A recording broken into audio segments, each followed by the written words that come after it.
morning, good afternoon, or good evening, my beautiful hot messes. My name is Mistress Lavender, and welcome to my YouTube channel.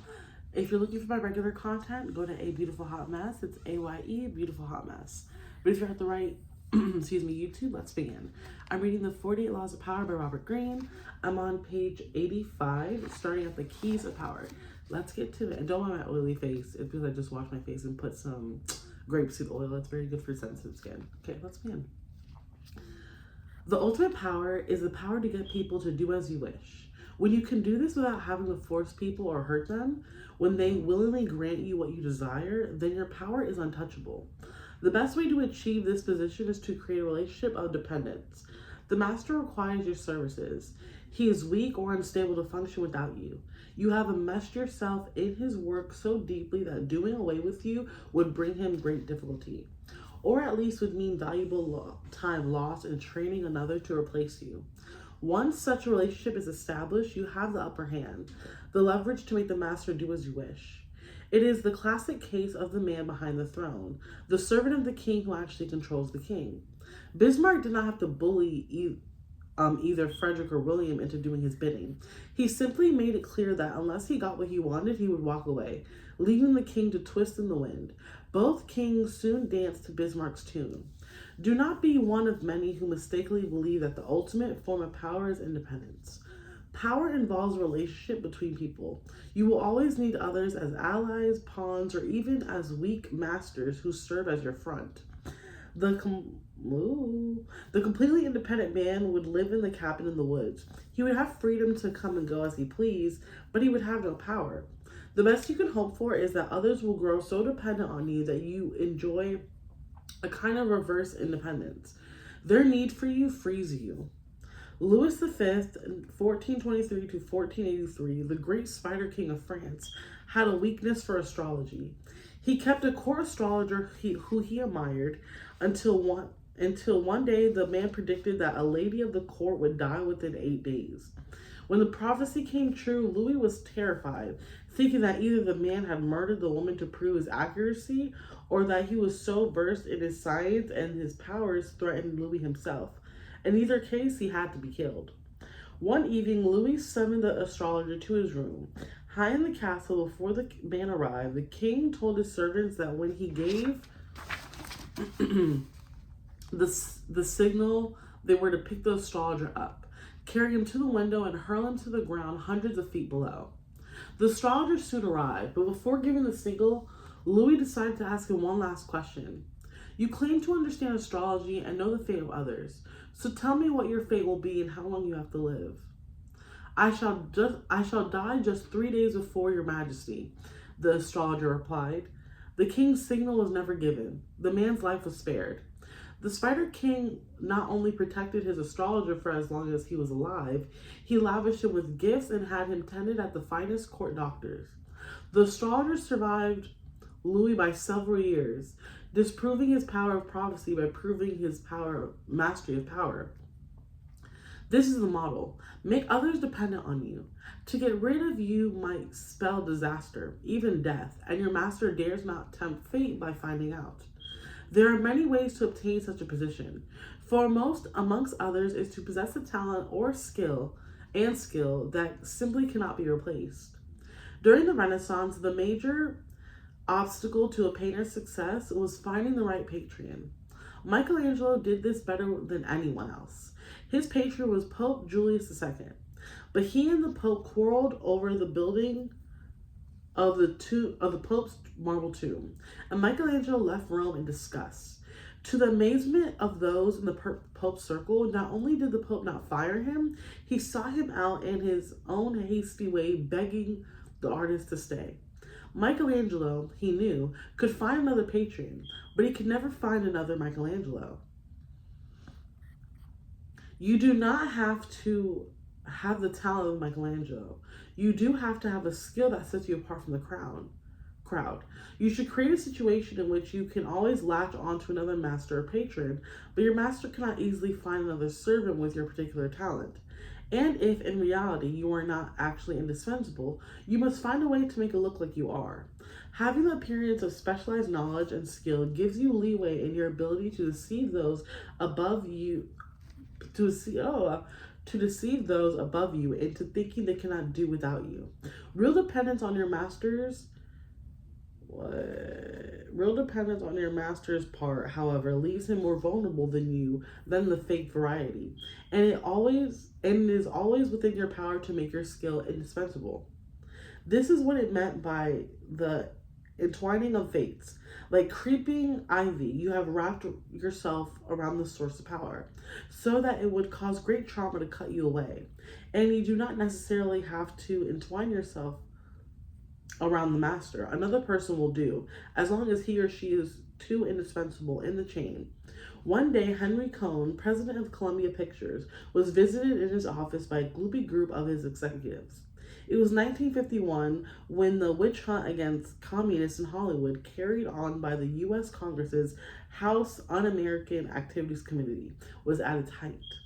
The executives had bad news. One of their employees, the screenwriter John Howard Lawson, had been singled out as a communist. They had to get rid of him right away or suffer the wrath of the committee. Henry Cohen had no bleeding heart. Henry Cohen was a no bleeding heart liberal. In fact, he had always been a diehard Republican. His favorite politician was Benito Mussolini, whom he had once visited and whose framed photo hung on his wall. If there was someone he hated, Cohn would call him a communist. If there was someone he hated, Cohn would call him a communist bastard. But to the executive's amazement, Cohn told him he would not fire Lawson. He did not keep the screenwriter on because he was a good writer. There were many good writers in Hollywood. He kept him on because of the chain of dependence. Lawson was Humphrey Bogart's writer, and Bogart was Columbia's star.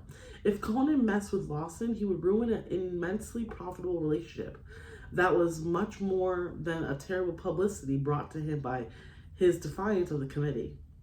Henry Kissinger managed to survive the many bloodlettings that went on in the Nixon White House, not because he was the best diplomat Nixon could find. There were other fine negotiators, and not because the two men got along so well. They did not. Nor did they share the benefits in politics. Kissinger survived because he entrenched himself in so many areas of the political stature that to do away with him would lead to chaos. Michelangelo's power was intensive. Depending on one's skill, his ability as an artist, Kissinger was extensive. He got himself involved in so many aspects and departments of the administration that his involvement became a card in his hand. It also made him many allies. If you can arrange such a position for yourself, getting rid of you becomes dangerous. All sorts of independencies will unravel. Still, the intensive form of power provides more freedom than the extensive, because those who have it depend on no particular master or particular position of power for their secrecy. To make others depend on you, one route to take is the secret intelligence tactic, by knowing other people's secrets, by holding information that they wouldn't want broadcast. You seal your fate with theirs. You are untouchable. Ministers of secret police have held this position throughout the ages. They can make or break a king, as in the case of J. Edgar Hoover, a president, but the role is so full of insecurities and paranoia that the power it provides also cancels it out. You cannot rest at ease. And what good is power if it gives you no peace?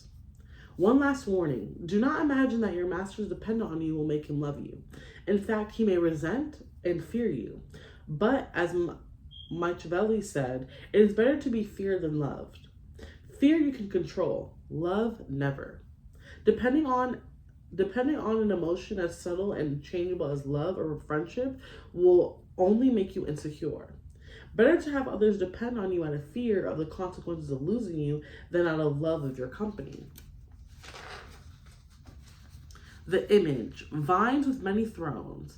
Below, the roots grew deep and wide. Above, the vines pushed through bushes and twined themselves around trees and poles and window ledges. To get rid of them would cost such toil and blood. It is easier to let them climb. Authority. Make people depend on you. More is to be gained from such dependence than courtesy. He who slacked his thirst immediately, turned his back on the well, no longer needing it. When dependence disappears, so does civility and decency, and then respect.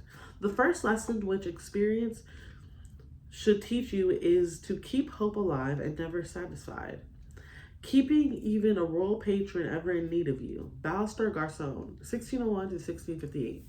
Reversal. The weakness of making others depend on you is that you are in some measure dependent on them. But trying to move beyond that point means getting rid of those above you. It means standing alone, depending on no one. Such is the monopolistic drive of J.P. Morgan or John D. Rockefeller, to drive out all competition, to be in complete control. If you can corner the market, so much the better.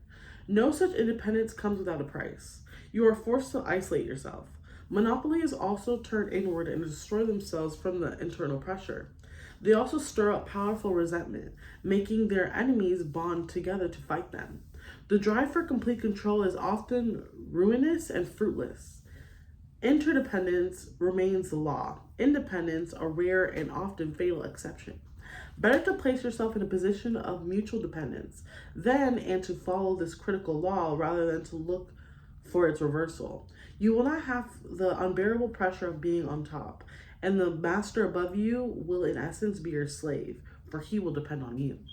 That's a good chapter. Okay, so I'm stopping there. So the next episode will be Law 12. Use selective honesty and generosity to disarm your victims. So I know I'm digging in my ear, but that's page 89. But again, thank you so much for joining my YouTube channel. Again, my name is Mistress Lavender.